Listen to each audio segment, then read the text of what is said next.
As I got another rhyme, another rhythm for y'all to listen. I'm never quitting on my mission, I'ma roll with what I'm giving. Got some ambition, this new edition, filling positions.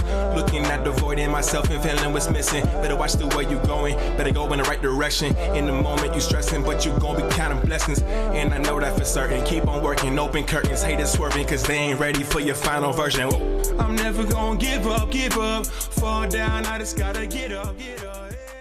You're listening to the Tom Ficklin Show on WNHHLP 103.5 FM, your home for community radio. Good morning, everyone, and good morning, Harry. That voice you hear is Harry, our station manager, and I always like to kind of acknowledge him. And it's not repetitive and it's not pro forma. It's just something that I sincerely like to do because the teamwork is required in whatever your mission and your objective is. And to have someone manage a station and help us to be on air and to manage the Zoom, that's a true gift, passion, but also it's a purpose, but something that we need. So Harry, a shout out to you once again.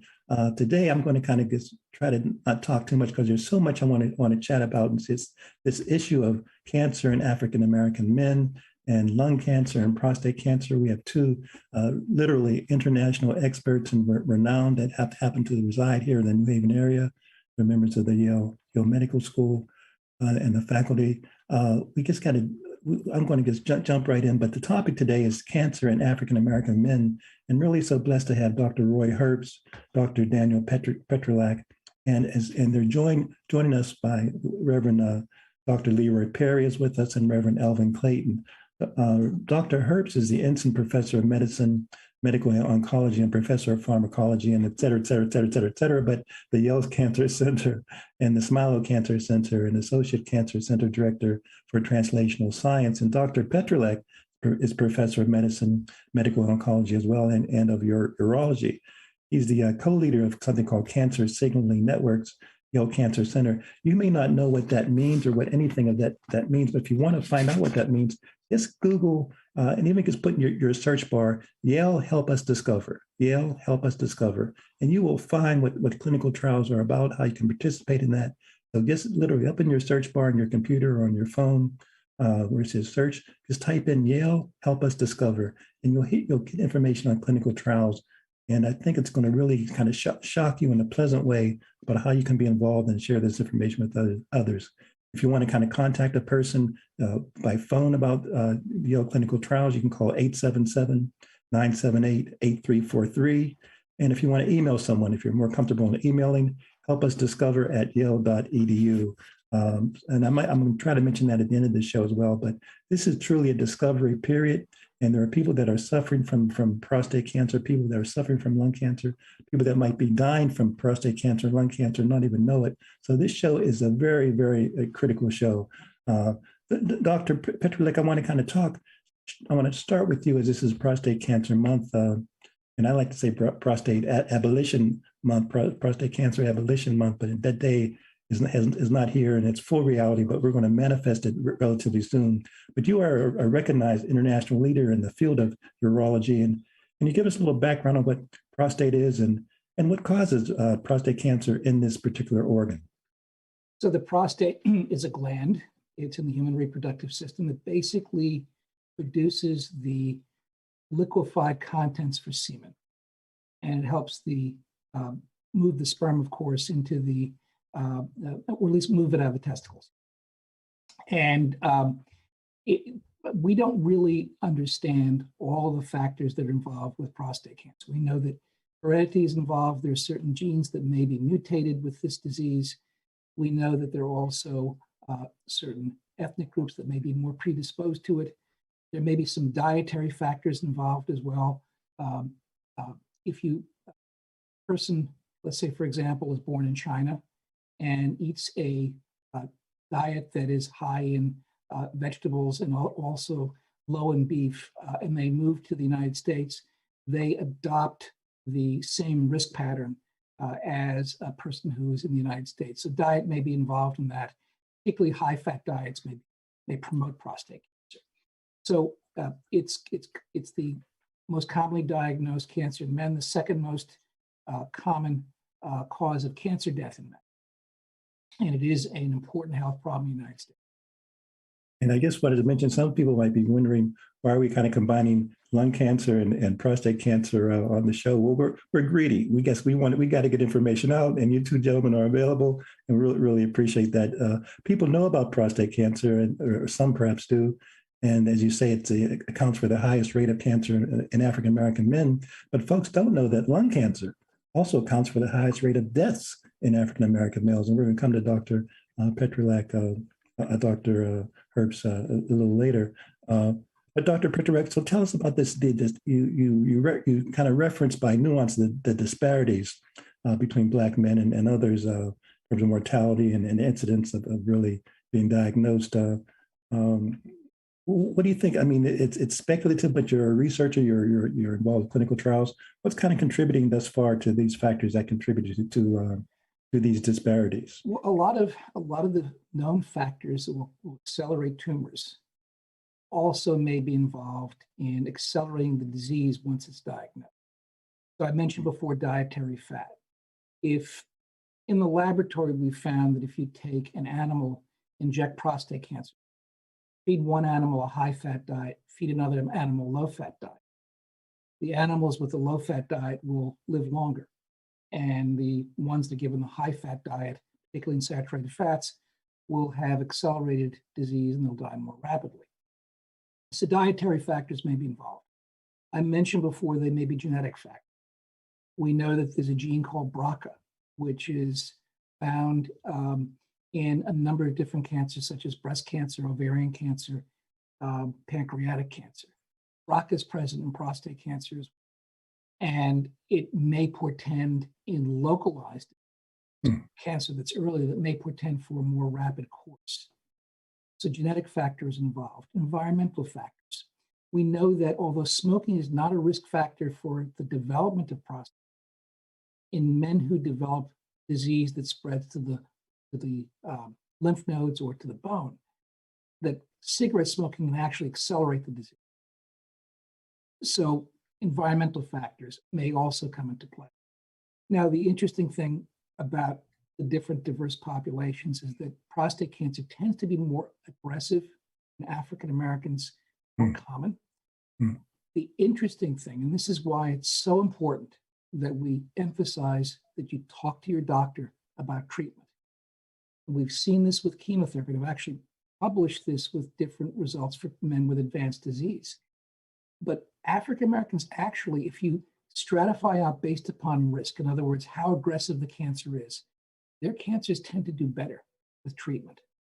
So it's important that we let them know that there are treatments available, that there are clinical trials available, and that you can have an active and healthy life and be treated at the same time. So, I mean, that's so key. Talk to me a little bit about, if someone's listening or viewing or even hear the show afterwards, what are some of the, or are there any symptoms that a person can look out for, and kind of meld that with the fact that people might have heard these three words, PSA, and what that means, and even rectal examination, which people sometimes are hesitant and scared of. Right. So the issue about screening has using PSA, in other words, trying to detect cancer early before it's spread outside the prostate outside the prostate, has been very, very controversial. I had the good fortune of working with one of the godfathers of prostate cancer when I was a fellow at Memorial Willow Whitmore. And he once said that in patients who cure is necessary, is it possible? And in patients who cure is possible, is it necessary? And this is the big dilemma. Are we curing people that don't need to be cured by earlier detection of the disease? We've gotten a lot better at stratifying out a person who's detected early and determining whether they need local treatment. In fact, there's some patients that we just watch who have low-grade tumors, and they may not need active treatment initially.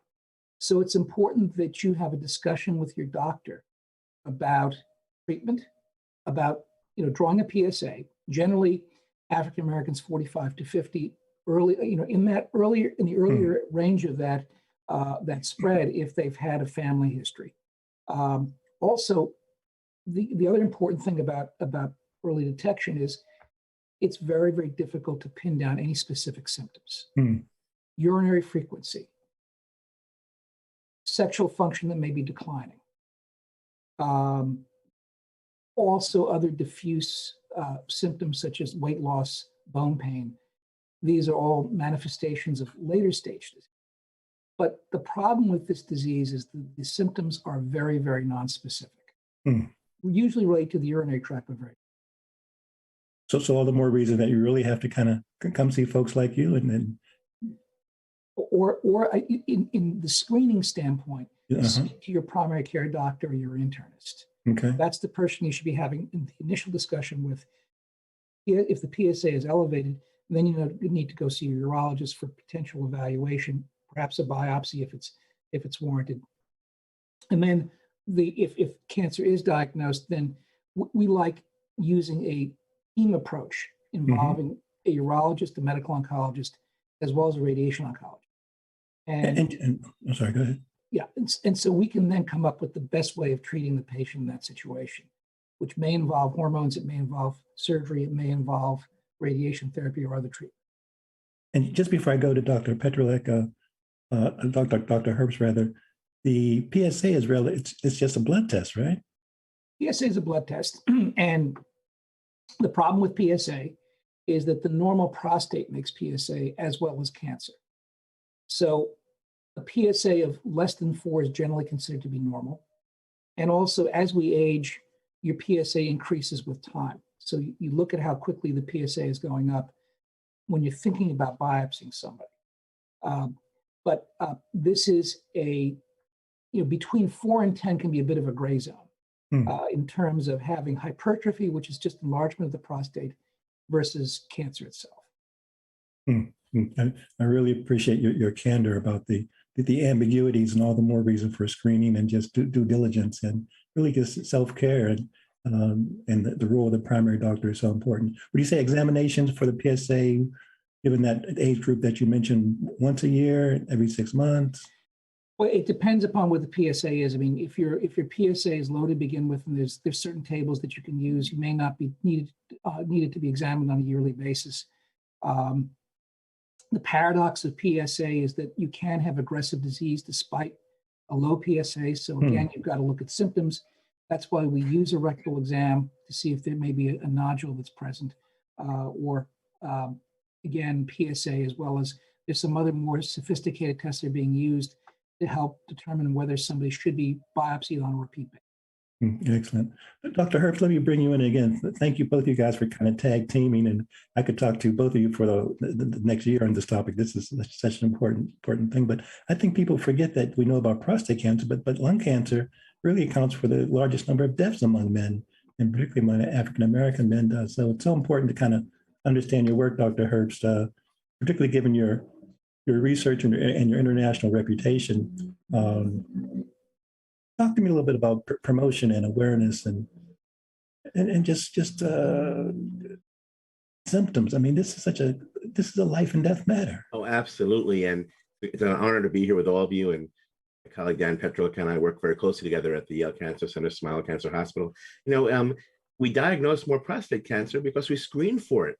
And that's good, and even though it's not perfect, the rectal exams you mentioned and the PSAs help us to find it at earlier stages where it's more treatable. But until recently, we didn't screen for lung cancer. And we're doing more of that. I would contest we need to do a lot more of that, especially in the African-American community. But I'll tell you that lung cancer is the #1 cause of death, because even though we diagnose more cases of prostate cancer, and by the way, more cases of breast cancer, lung cancer is a much more terrible killer, because it tends to present more than half the time already having spread. We call that metastases, and it's very hard to treat. So we have to recognize the symptoms, and we need to screen. The symptoms: if you have a cold or a cough, or you might think it's a pneumonia that doesn't get better, and of course that means you have to go seek treatment. So having access to primary care is so important. That could be an early lung cancer, the one that you want to cut out. If you're coughing up, phlegm that has some blood in it, you see that, you have to call a doctor right away. That could be an infection. That could be something that is easily treatable, but it could be a lung cancer. Weight loss, shortness of breath, constitutional symptoms, especially in someone, by the way, who's had a history of smoking. So all these things could predict someone who might have a lung cancer. And when you say predict, that word just resonates with me, because as we speak, someone is dying, not knowing that they have lung cancer. You know, lung cancer is over 200,000 deaths a year in the United States, and it does strike Black Americans more. It tends to present at earlier ages, and it definitely the population needs to know about the risks. There are socioeconomic risks to this, and determinants of health, in that many people who might live in places that have asbestos can cause lung cancer. Smoking, even if you don't smoke yourself. What if your father or mother smokes and you're all living in the same room or in a small place? Smoke has to stop. We have to work on that. And then lung cancer screening, and I'm sure you'll ask me more about this, Tom, but we can now screen, and people have to come into the hospital. One of the things we're doing now at Smilo is if someone comes in for screening, and it is covered by CMS, by Medicare, Medicaid, what we will do is at the same time that we're screening, and we do what's called a low dose CT scan. So it's very minimal radiation, almost no, if any, risks by getting the scan. If we do that once a year for people ages 50 to 80 who have smoked, and we usually say they have to have smoked at least what we call 20-pack years. For 20 years, they smoked 1 pack, 10 years, they've smoked 2 packs. Or if in fact and that has to be within 15 years, and we find something early, then we can do something about it. And at the same time they come in, we're starting to do counseling for their smoking. So we would say, oh, here's some medications you can take to because of the nicotine addiction. Here's some nicotine lozenges or gum. All that's available, but people need to avail themselves of it. And we need to go out in the community and bring more people in. And we're trying to do that. Just before I go to Reverend Clayton and Reverend Perry, Dr. Herbst, talk to me about, and you've alluded to this a little bit, but when you hear this term risk factors, what does that mean? Well, there's a component of cancer that's just genetic, and there are many good things genetic, and there are many things that we're all at risk of, and there are some people who are just more at risk because of that. But there are known risk factors, meaning environmental determinants, lifestyle choices that can lead to lung cancer. And even in this day and age, 80% of lung cancer, maybe a little more, is still due to smoking. And 50 years ago, 50% of Americans were smoking. Now it's about 18%. But I would contest that probably around New Haven, it's a little higher than that in some of the communities. So we have to work on that. Smoking does cause lung cancer. It actually causes about 20 types of cancer. Also heart disease and many other problems. And then, of course, there's radon gas. Many of our basements have it. Has everyone checked for that? But if you're living with radon in your basement and over years, that can result in lung cancer. Rural communities in Connecticut have that. Deep basements. The other thing that can cause it is asbestos. I have asbestos. I live in Westville. I have asbestos in my house in certain areas. And anytime we remove a wall, we have to abate it in a very safe way. You have to be careful of that. It's normally not a problem if it's all rolled up. But if you if you have pipes that are exposed or a ceiling that's exposed, asbestos will cause lung cancer, especially if you have asbestos exposure and you smoke. It's more than 1 + 1. And then, of course, it's just general medical well-being, making sure you go see an internist once a year. I can't say I do that every year, but I try. But I think, we all should do that, because finding things early, looking at symptoms and being tuned into that. So these are all things that one has to keep an eye on to try to mitigate the risk of lung cancer. Excellent.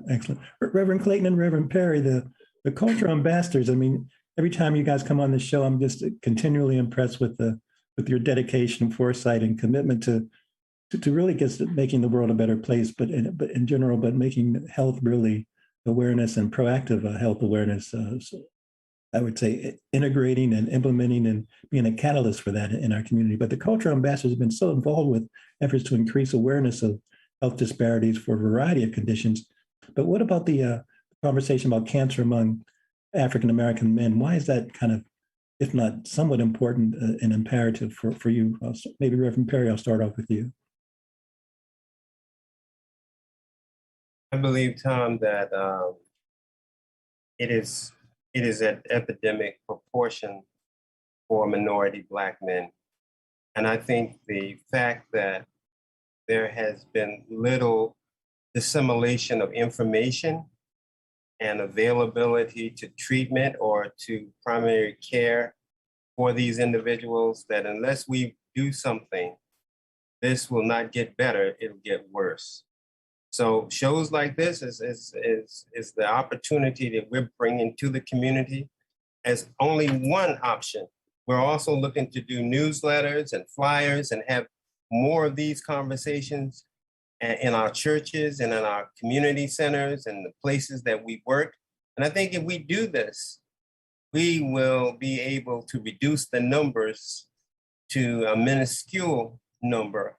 And there will be more dads walking around and more uncles and, walking around, because we made a difference by doing this show and reaching out to the community to make this information available. Excellent. Reverend, excellent. So well said. Reverend Clayton? Good morning, Tom, and Good morning.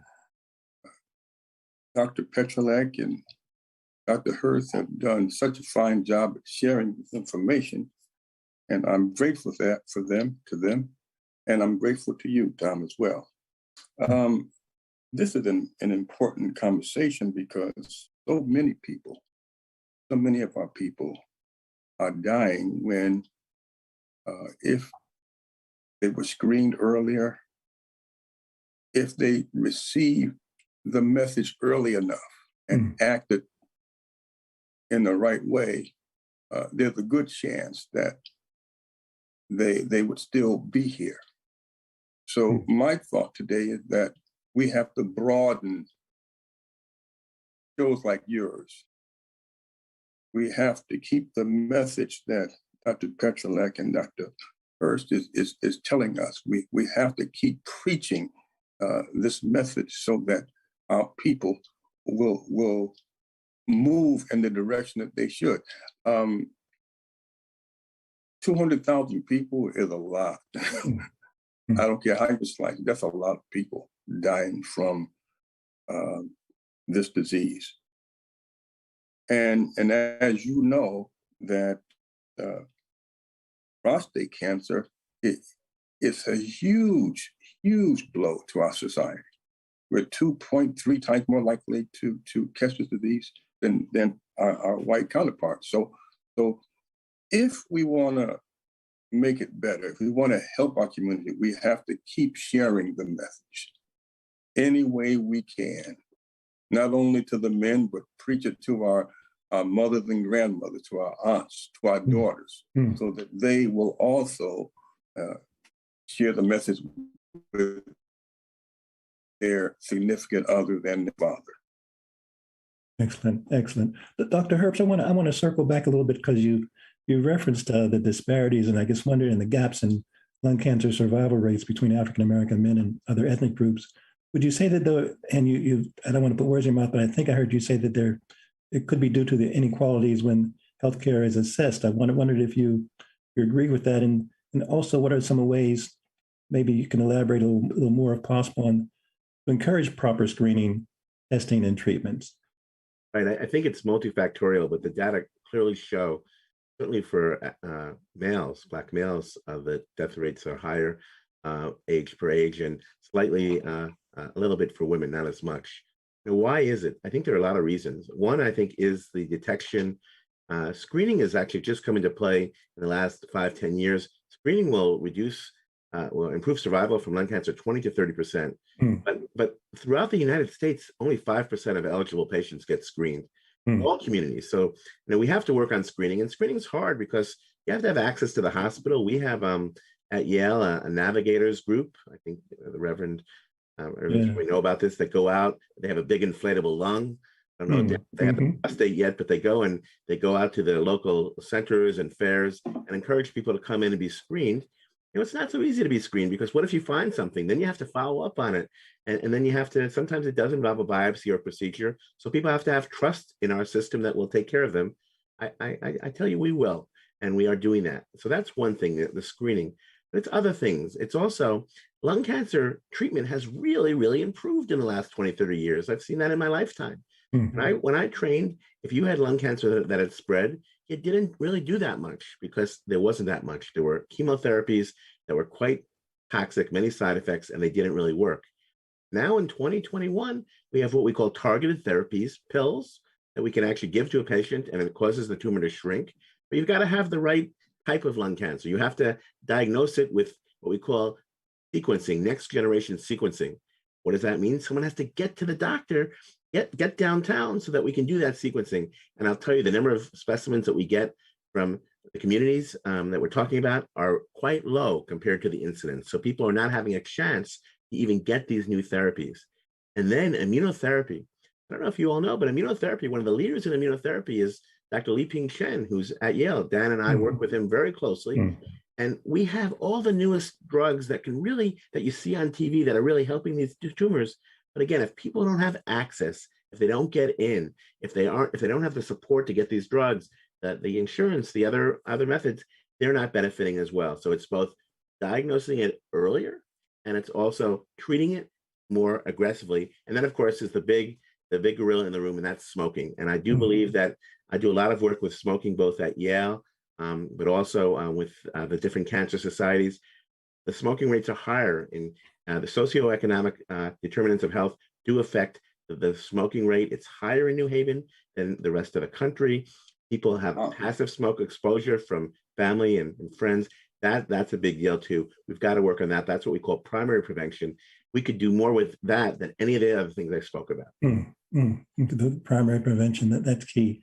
Let me jump for a little bit and with, I guess as I'm thinking about asking this question, Dr. Herbst and Dr. Petrolik, I guess wonder if I'm in your shoes whenever you first heard this word about institutional racism or structural racism or racism as a public health crisis. I always wonder for folks in the health field how that struck them, because you guys have committed yourself to these words never even emanating. And in 2021, for us to hear these words, structural racism and institutional racism, it just, I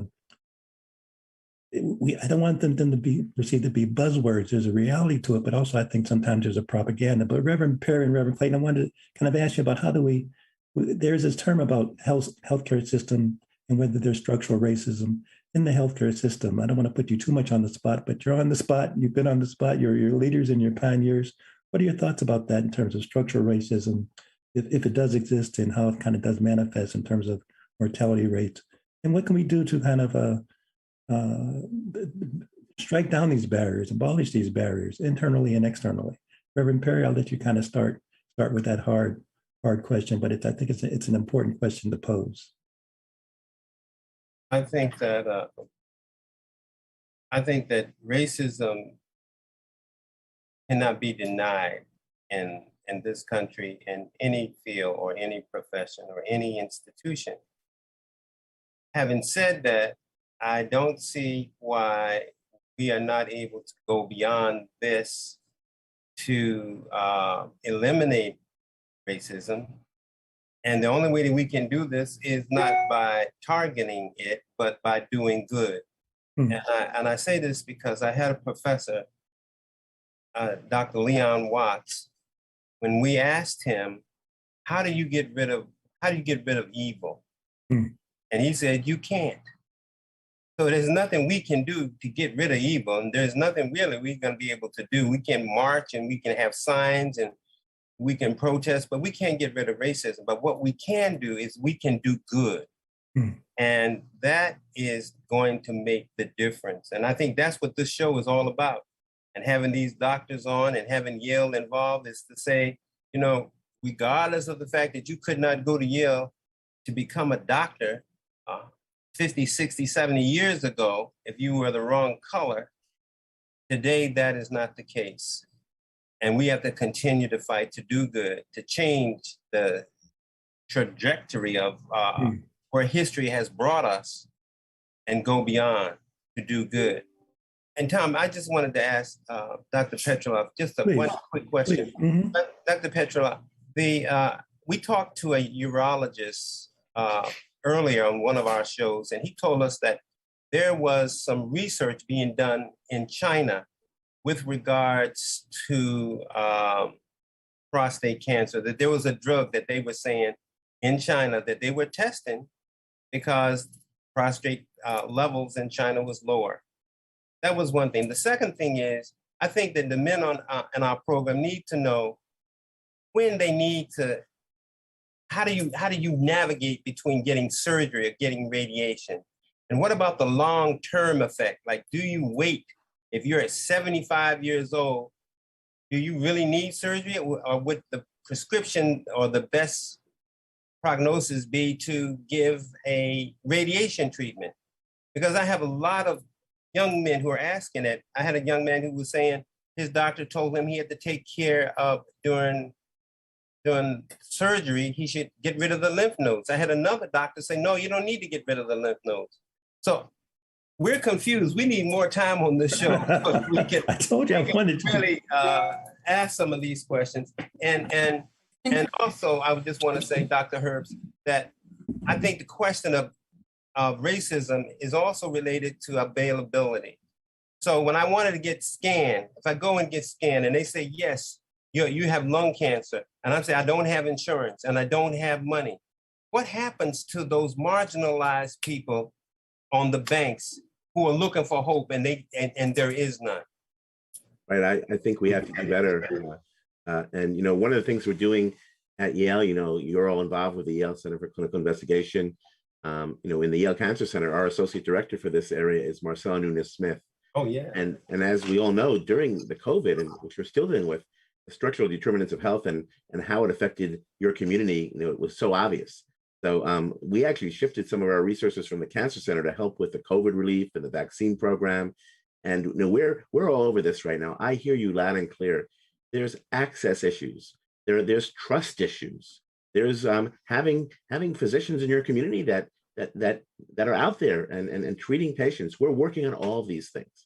And the first step is just to assess what the determinants are. That's what Marcella and her team in the Cancer Center are doing right now. There's a big program just to go out in the community and understand the barriers. And I'll tell you, I can't nearly understand as well as all of you, but there are so many. We've got to get people in here. We've got to get them to screening. You're right. If look, all of us, if you can't even call, Keisha Johnson, who I work with, tells me they have to set up phone calls. Some people can't call from 8 to 5. They're working. We've got to have phone lines that are available at nighttime, on weekends. It's a problem. We've got to reach out. We've got to go out and navigate. We've done it. We have small pockets of this. We have grant funding. We have some philanthropy. We need much more. And then we need people to trust in the system. But you're right. We need availability. We need follow-up. We need caring. We're working on that, but it's not nearly enough, but it will save lives. And all of us partnering together, I think, will make this happen. Excellent. And Dr. Petrovic, Dr. Reverend Perry had posed a question to you about the... Reverend Perry posed many questions, which I will try to answer. I think, just taking back to Dr. Herbst's comment, what's my most important commodity? What's my most valuable commodity? That's my time. And spending time with patients shows respect. And respect is key to developing a good doctor-patient relationship. So we were part of the Cultural Ambassadors Program. I went to some of the churches before the pandemic. I would go in the morning and have breakfast and just talk about prostate cancer. And just, being able to let people know that this is available. When I have patients who may not, who want to understand more about their disease, sitting and talking with them face to face, spending my time and using that in an honest and constructive way, talk to people about their disease, makes so much of a difference. And it really will help a patient who may be suspicious, may not understand what's going on, may have to have something presented in a very, very different way. And I think drawing on life experience really does help with communicating and making a patient trust the physician. Trust is the most important thing. So, and I think also one other point I really, really want to make here is we all need to get vaccinated. And the reason for that is I am very concerned that patients are not going to see their doctor because they're afraid of coming in to see the doctor because of COVID, or they may get sick. If you look at the all-cause mortality, from the first quarter of the epidemic. It's not all related to COVID. About 25% may be from other causes.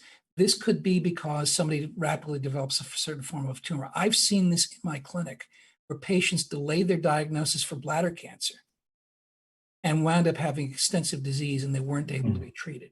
So we need to get vaccinated. We need to get the word out that we want to help take care of everybody in this situation. I think that's really, really crucial. So back to the Reverend's points. Number one, if it's the drug I'm thinking about, there was a Chinese drug called Gosipol that used to be and women used to use this. It's a plant derivative. They used to use this as a form of birth control. It actually affects the mitochondria. And they would sprinkle it on their husband's breakfast. This way they wouldn't be pregnant. But it's an old story. And actually, Lilly has picked up this drug, and I'm not sure exactly where it is in the clinical trial milieu, but we actually published on this drug a number of years ago when I was working with a gentleman named Alan Yagoda, and found that there was some activity in the laboratory. And unfortunately, it never really moved forward. But again, this issue about surgery and about age and about what's the right treatment, that is really an important discussion that the physician can have. And you really have to draw upon the overall history of a patient. So I've had 80 and 90-year-olds who are in better shape than 50-year-olds. And they're active in their community. They're doing a variety of different things. And that's a very, very different patient than somebody who may be the same age who's ill. And we always used to use the age of 74 as a cutoff for a prostatectomy. That's changed a lot now. And if somebody is physiologically younger, that's somebody I may recommend surgery to. The way we look at this is in terms of side effects. We don't have the answer as to what's the best local treatment. Probably they're about the same. Radiation therapy plus or minus hormone therapy or surgery. The cancer outcome probably is about the same on a long-term basis. So the way I bring this up with the patients is, what side effects are you willing to put up? What do you envision your quality of life? What's going to be the most effect on you? I tend to like to go away from radiation and hormones because hormone therapy can have some severe side effects on patients over time, which may not be reversible. Surgery, you have a definitive answer that you generally don't use hormones up front. So, I mean, that's just sort of my general thumbnail way of looking at it. But there's some patients who may not be able to withstand surgery. There's some patients who don't want surgery. And again, have to speak to the individual. And this is a complex conversation. It takes a lot of time. It takes a lot of trust from the physician to basically guide the patient in the way that's the best for them.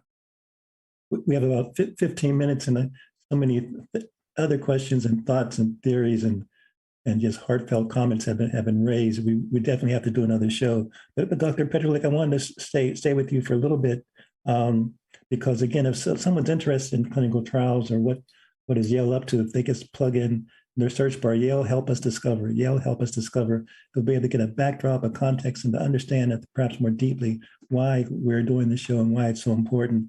But you're involved with the research. Tell us a little bit about your ongoing research, because I want people to kind of understand that many of you are researchers, you're scientists, you're doctors, but self-discovery and medical discoveries are still on the horizon, and they're going to only be manifested by what you're doing, and not necessarily only in your laboratories, but you're involved with research. So yes, share with us a little bit about what you're unpacking and diagnosing and then. So I think it's important to put this all in the context of the disease and how things have changed with this disease. We're detecting the disease earlier, but unfortunately, once the cancer has spread to the bones, it's not curable. We can control it for long periods of time, and we can have patients with really excellent quality of life. But the problem has always been what happens after the patient is initially treated with hormones. So going back into the 1990s, when I first started out in the field, I worked with, as I mentioned before, this gentleman, Alan Yagoda, and those patients were only living a year once they had the diagnosis of being resistant to the primary hormone therapy. So what my career is focused on is developing new treatments for those patients. And we published the first studies with chemotherapy in 2004, a drug called Taxotere that makes patients live longer, improves bone pain, improves quality of life. And we've looked at other treatments in this disease as well. And the one I'm most particularly excited about is a drug that's been developed at Yale that actually destroys the target of testosterone and may be active in some patients who have disease that's resistant to the hormone blockers. So we're looking to bring new treatments to these patients who may not have hope otherwise. And it's important, of course, as I mentioned before, to have trust and to have a good, frank discussion with the doctor about what the patient may benefit from, how much they may benefit, and what the potential side effects are that may affect their quality of life. So that's what I focused my career. Excellent. And Dr. Herbst, same question in terms of research and just when you wake up in your dreams. I want to, because I should ask your wife what you dream about, but I won't. But what's cooking in terms of the treatment and research options? What's keeping you motivated in terms of the hoping to help us discover? The biggest issues right now, of course, access, and we're talking about that now, and we're committed to that. Clinical care, responsive, personalized care, caring for the individual. But really, on top of that, and I think the special sauce that we have, because we have Yale University here with Smile Cancer Hospital, is science. And understanding the enemy allows you to treat it better and more specifically. So as I mentioned, in lung cancer, in the old days, if someone had advanced disease, we'd give chemotherapy. That was like using a cluster bomb, very nonspecific bomb. We killed a few cancer cells, but we made people very sick. Then we learned what was causing those tumors to grow. What was the engine of the cancer? Because you want to target the engine, not the radio, not the windshield wipers, not the trunk. You need to know what's the engine. And by getting samples, going to the lab, and by the way, we need to get those samples from diverse populations. Indeed. And we find what the drivers are, what's causing that tumor to tick. We now have 9 different drugs in the last 10 years, 9 different pills. They don't cure the disease, but they make people live a pretty long time, with good quality of life. That's what makes me tick. We have a project here to figure out what we want to develop the 10th drug here, and several of the others came out of our labs. And then I got to tell you, I've been doing this for almost 25 years. Immunotherapy is just amazing. You see patients who come in, and we've been involved in this for almost a decade, who have advanced cancer, and really there's very little to offer. And many of these people went on clinical trials here, right here on Cedar Street. Now we offer the trials at 15 different sites all throughout Connecticut. They went on a trial, and you know what? In lung cancer, one out of 10, maybe 2 out of 10, so about 15%, they're still alive 5 years later. It's incredible. Now, I'm not satisfied. We need to do this for everyone, including all populations. We need access to care. But the fact that we can understand how to harness the immune system, that tells me that we're on the right track. And if we take more science, we take more clinical care, we bring them together with access, with education. I'd love to get more and more, physicians involved. We have an interesting program, Tom, where we're actually working with Bristol Myers Squibb and the American Association of Cancer Research. We have 50 underrepresented in medicine doctors who are now being supported to the tune of 40% of their effort for 2 years to go into the community and do clinical trials. So we're training doctors to work in the community. I'd love to tell you more about this on another show. Excellent. And actually, we have a course now where we're getting more investigators out there. So we have these advances, and then we have to exponentially get them out there. It makes no difference if you don't get it to the patient. So I'm excited. It's an amazing time. Many people are still suffering from cancer, far too many, but we're going to continue to raise the bar. And that's what Dan and I do, and our entire team. We're part of a group, of oncologists now. What are we, Dan? More than 100. And we're spanning out throughout the state to really make this a reality. Reverend Perry and Reverend Clayton, just before I come to you, Dr. Petrolek and Dr. Herbst, I want to kind of ask you a question in terms of, hopefully this is not too inappropriate, but what questions should African-American men ask you guys to make sure that they will receive the best available treatment options and screenings? What kind of questions should they ask you? Dr. Petrolik? Yeah, I think they should ask what all the options are. They should ask what else may be done at other institutions. How would other places handle this? Because then I think in that situation, they get a full picture as to what the spectrum of care would be in this situation.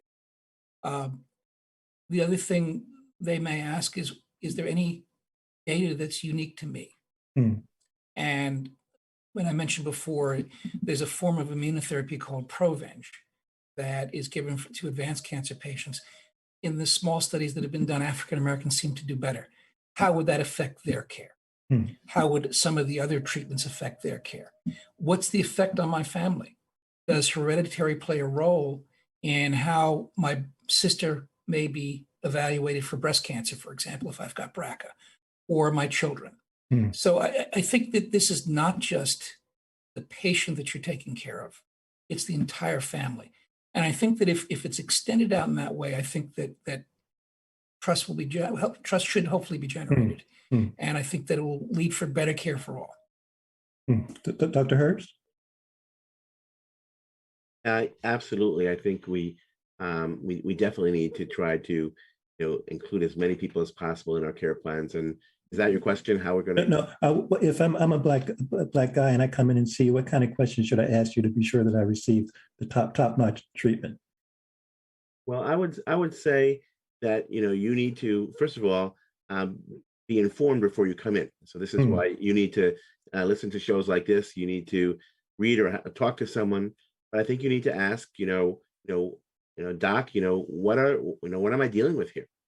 How serious is this? Can you cure it? Or if not, can you allow me to live for a long period of time? And with what side effects? And then what do you have available? What is the best standard of care? And I would try to come with someone else. I would suggest you always bring someone if you can. Some people don't. If not, have someone. So maybe you can find a volunteer from the Cancer Society or from the hospital, or volunteers, because you never hear it yourself the first time. And what I would do is then, after you've heard what the different treatments are, take a deep breath and then you might want to ask, what's new? Is there anything new? Are there novel therapies? Are there new trials? Are there different things that one can try? So a lot for one visit. Maybe you need a second visit, but I think that one of the things we try to do now is at Smilo is we try to provide enough time. We also have social work support, and groups and other resources. But I would definitely ask, what is the best and newest therapies, and try to gain access to those. Excellent. Reverend Clayton, I see your brain thinking and pondering, and we're kind of winding up, but I just wondered, Dr. Herbst and Dr. Petrolik have shared some really insightful insight. And it's actually, I would say, I'll use the term inspiration for us to kind of move forward. Any thoughts from your standpoint, Reverend Clayton? Yes, Tom, I know time is winding up, so I want to go back to what we talked about a little bit earlier, that lung cancer is the second most common cancer and the leading cause of cancer death in both men and women. So my message to our listeners is, if you are a smoker, please seek treatment to help you to stop smoking. And number two, change your diet based upon the experts, fatty foods, etc. Probably one of the things that can cause cancer. And make sure that we get a certain amount of exercise. Get off the couch and then get screened. And then to our medical community, I would say, please listen to those persons. Listen. If you get it, when you have a patient, just listen to what he or she is saying. It will be very helpful to them and to you. Reverend Perry? I think that this has been a phenomenal show. I've learned a lot, and as an ambassador, I see this as an opportunity for us to even do more. I was not aware of the navigation program. That's awesome to know that there are 40 doctors who are going to be going out and trying to scan and help us bring folk to the table, to the discussion, and to get screened. That's awesome. And we need to forward this show to Twitter and Facebook and to all of our friends, which is what I'm going to do, because I think this is the message is the message. And this is what we got to get out.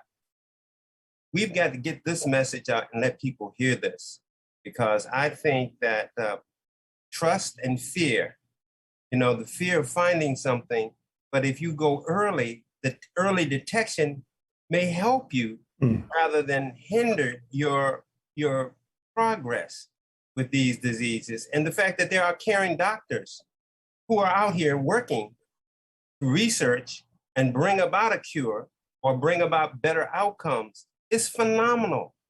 And so, I'm inspired as an ambassador to do more now, because I see that this has been a powerful show. Absolutely.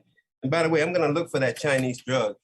Again, I urge everybody, just if you want more information, go to Yale Help Us Discover, and we will certainly disseminate the show on the various platforms. But just put in your search bar, Yale Help Us Discover. Harry, our station manager, will play the music, so I'm always pushing the envelope, and when he plays the music, that means we're being kicked off. But Dr. Herbst and Dr. Petrolik, any kind of closing comments or thoughts that you might have? I'll just say you two have said it exactly the right way. Now, those 40 docs are nationwide, but we got a couple here that are going to do it. But I'll tell you one thing we're committed to. We're an NCI comprehensive cancer center. And what comprehensive means is taking care of your community. And we know where we live.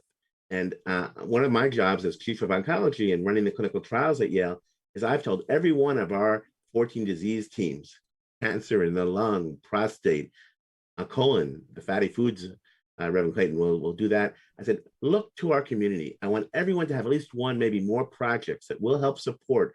We've got to reach out to our local community. And you're right, Reverend Perry, the navigators are key. So it's so great to work with all of you. You're essential, because people need to trust. We need access, but we'll work together. And this is what Yale is committed to, the Yale Center for Clinical Investigation and the entire team. So let's do more of these. Dr. Petrolik?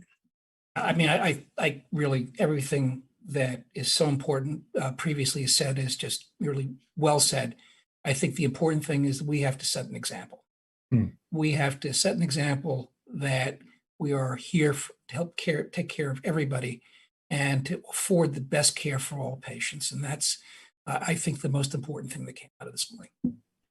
Excellent. Just Harry will play the music shortly, but I just wanted to ask a sidebar question about supplements. You're hearing people always think that they know more than the doctor. Are there any supplements that folks should not take? And they may be right down the road, but at the moment, there's so much competition. I know you must pull your hair out, Daniel and Roy, when you hear people taking something that really is negative for their well-being. Are there any supplements from your standpoint that the people should absolutely avoid? I worry that if someone takes supplements and they do it instead of the medical care that we know works, so that's always a concern. I'm also concerned that some of these supplements are expensive. They don't take Blue Cross Blue Shield or Medicare. They take American Express and Visa. So you got to be careful with them. But everything's worth a look. But I encourage people to do standard medical care. You have to make sure that they're not inhibiting a drug. Let's say you're taking a supplement and you're taking a pill, and it interferes with the absorption. So you have to be careful. But what do you think, Dan? I can give a quick example. There was a drug a number of years ago that was all the rage in prostate cancer. It was called PC-Spez. And it was an herbal supplement made of 17 Chinese herbs. And patients were responding to it. PSAs were dropping. But we also saw that some patients were having breast growth at the same time. And so somebody decided, well, this is a great drug to try in a randomized trial against estrogens. Well, what happened was there was a smart doc out in the West Coast who decided to have the capsules analyzed by mass spectroscopy. And he found that the herbs were spiked with synthetic estrogen, Xanax, and a blood thinner called Coumadin. Huge number of lawsuits over this. But this was a supplement that was sold over the counter. So the FDA does not regulate these. They don't analyze them for purity. You don't know what you're getting. So talk to your doctor before you do anything. Let your doctor know what you're doing. Because as we saw with this drug, patients wound up having blood clots. They wound up having, if they were on blood thinners, the doses had to be readjusted and people couldn't understand why. So these drugs can have other impurities or things that they're spiked with that may affect the patient's health. That's a wrap, everybody. Thank you so much. Thank you, Reverend Clayton, Reverend Perry, Reverend Dr. Pert, Reverend Dr. Petrolik. You guys have been ordained. I'm honored. For y'all to listen, I'm never quitting on my mission. I'm gonna roll with what I'm giving. Got some ambition, this new edition, filling positions. Looking at This is Harry Grove, and you're listening to WNHHLP 103.5 FM, New Haven. And I know that for certain. Keep on working, open curtains, haters swerving, cause they ain't ready for your final version. I'm never gonna give up, fall down, I just gotta get up, yeah. Cause this is